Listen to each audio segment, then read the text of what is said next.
Dark Sunset by pabrony83, and this story is also a personal favourite of mine, and I've been itching to read it for ages now, so let's get into this one. It was a beautiful spring day in Cancelot City. The birds were singing as they tried teaching their babies to fly, and the honeybees were buzzing about, going from flower to flower so that they could bring pollen back to the hive, and even the sky seemed cheerful. A stray cloud here and there as the sun bathed in the bright baby blue sky. Sunset Shimmer walked past the Wondercolt statue as she reluctantly made her way toward the front doors of the school. It was such a shame to have to waste this day sitting inside listening to teachers drone on about things she already knew. She held the door open for a couple of her classmates before she continued to her locker. Something seemed a little off today, besides the perfect weather. Her classmates seemed to be ignoring her for some reason. There wasn't anything scandalous going on that she could recall, nor was there any possible reason for everyone to be acting this way. And then she arrived at her locker. There were notes and pictures all over the outside of it, most of them praising how great a person she was. A few of the notes had wrinkled circles on them, as if they were wet. What's all this for? She wondered. Maybe the girls will know what's going on. She entered the combination on the lock and opened the locker.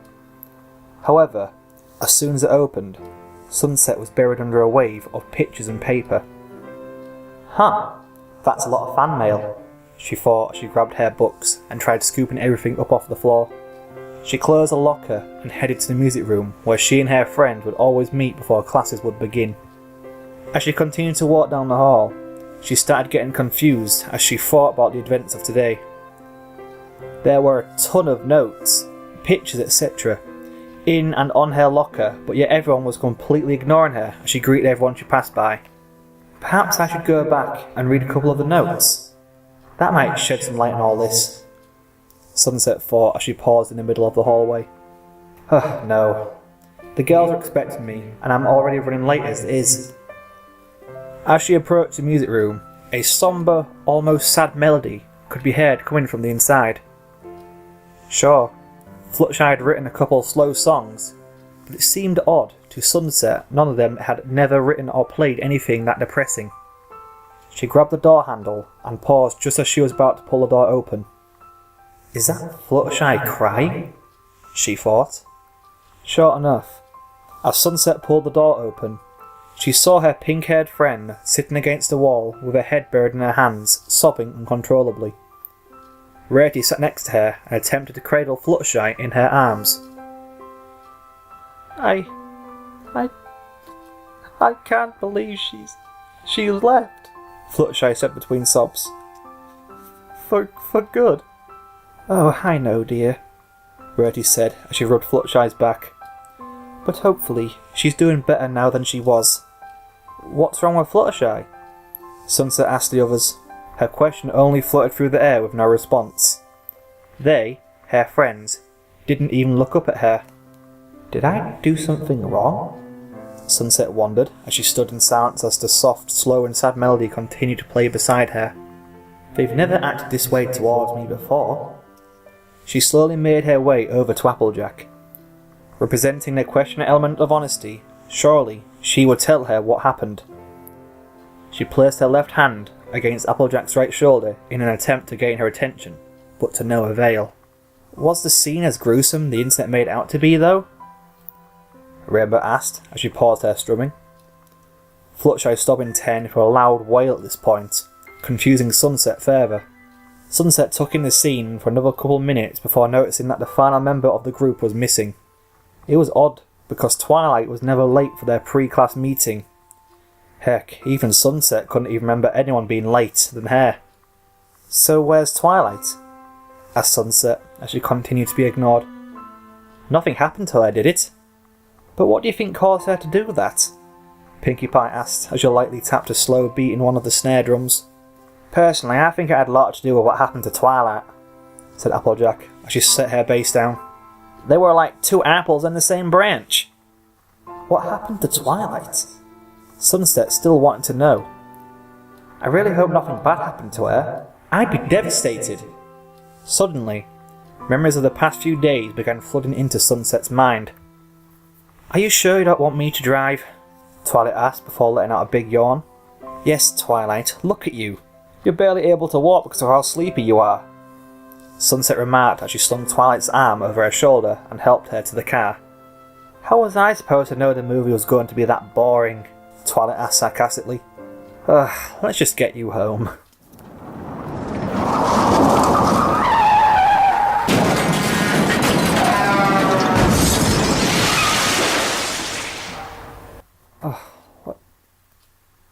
What happened?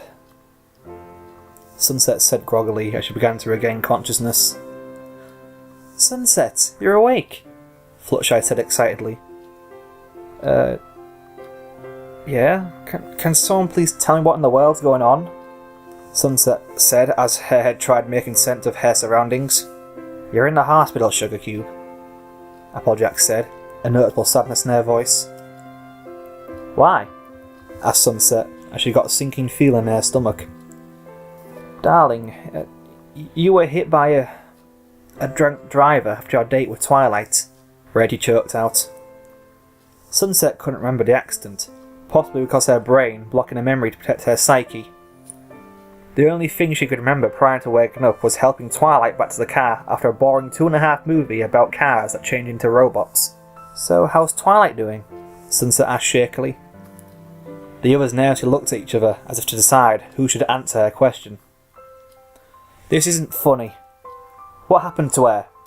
Tell me. Please," Sunset begged frantically. Applejack let out a loud sigh and delivered the news. "Sunset, Twilight didn't make it. I'm sorry." 2 weeks later, Sunset entered her apartment, her depression continuing to spiral out of control. As she had done every day since returning home after the accident, she removed the foam neck brace, changed into her pyjamas, picked up the same photo of her and Twilight, pulled it as tight as she could between her broken arm and ribs, and wept uncontrollably. She hadn't taken an actual bath since that fateful day. Her hair was unkempt and matted. The only food she had eaten was a couple pieces of toast every couple of days. "Why?" she shouted through her bawling. "I never told her that I loved her. It's not fair. I'm so sorry, Twilight." She moved the photo back from her chest momentarily and gently kissed her purple-skinned friend before clutching it tightly to herself again. Please tell me this is a bad dream. Her most recent meltdown was interrupted by a light tapping on the door. "Be right there," Sunset shouted, trying to compose herself. She set the photo on the end table, wiped her face, and put the neck brace back on and opened the door. Hi, Sunset," Fluttershy said softly. "The others wanted me to check on you. You seem really distant the last couple of days." "Yeah, it's okay. No, I'm okay," Sunset lied as she let her friend inside. "I just miss her." "We all do, but we're worried about you. You haven't sat with us at lunch since you left the hospital. Your guitar hasn't even moved in the music room. Heck, you even moved to the back corner of the classrooms." "I'm sorry, I'm just trying to deal with this as best as I can." After looking at the photo on the end table, Fluttershy scooted closer and put her arm around Sunset and gently touched her forehead to Sunset's temple. "You've been crying, haven't you?" "No. I was just rubbing my eyes from how sleepy I've been." "Sunset, you have tear stains on your cheeks and on your favourite picture," Fluttershy whispered softly. "It's okay to cry. I do it all the time." Sunset couldn't hold back anymore. Her emotions flooded out of her. She turned and held Fluttershy almost as tight as she was holding the photograph earlier. "I didn't get to say goodbye the way I wanted, and she never knew how much I loved her. It's all my fault, Fluttershy," she cried into Fluttershy's shoulder. "How was it your fault? You didn't know someone was going to hit your car that night." "It was my fault, but I insist on driving home that night. She would still be alive if I let her drive," Sunset continued.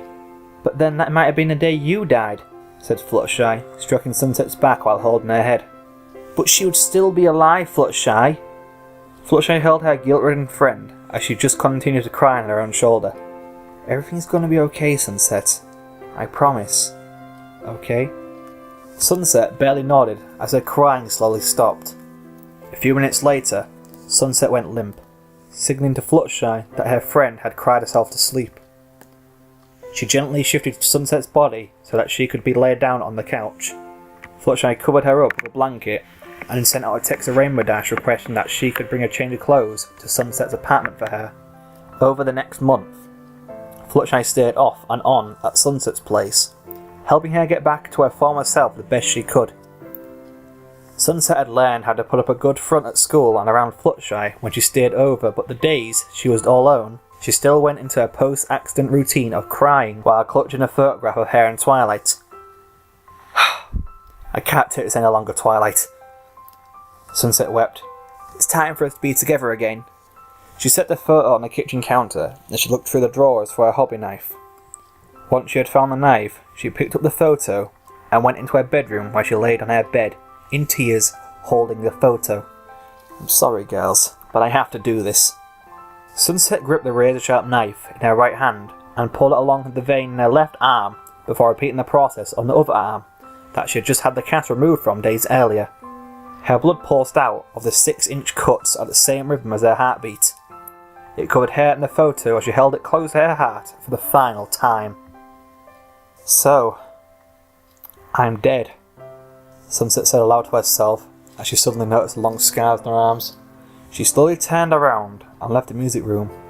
She returned to her locker to look at the notes and pictures that made up what she now realised was a memorial.